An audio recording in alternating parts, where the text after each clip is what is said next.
sometime in the, I guess, the mid-'60s, you transitioned to directing features full-time.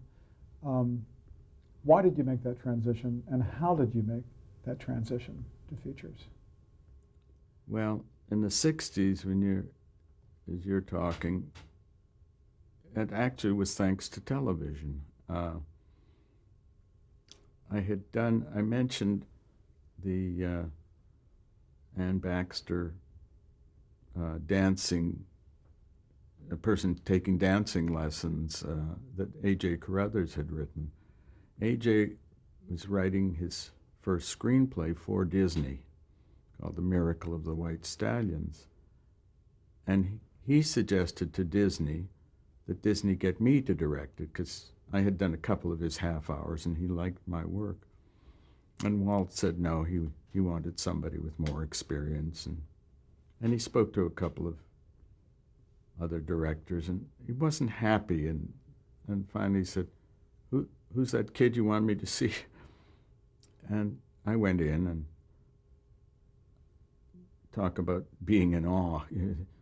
First of all, you walk down the corridor to his office, and the number of Oscars and Emmys that are just lining the walls. Not pushy, but it's just sort of there. And you go in, and like my wife said, what's he like? I said, you just feel you're like with your grandfather, your uncle.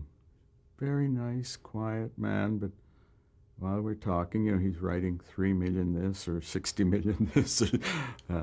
But we talked, and about 25 minutes into the conversation, I realized I was doing the film. And he was very good. He set the framework of what a Disney film is, but within that framework, he was very supportive. You do what you want. And that's sort of, from then on, I was basically doing film.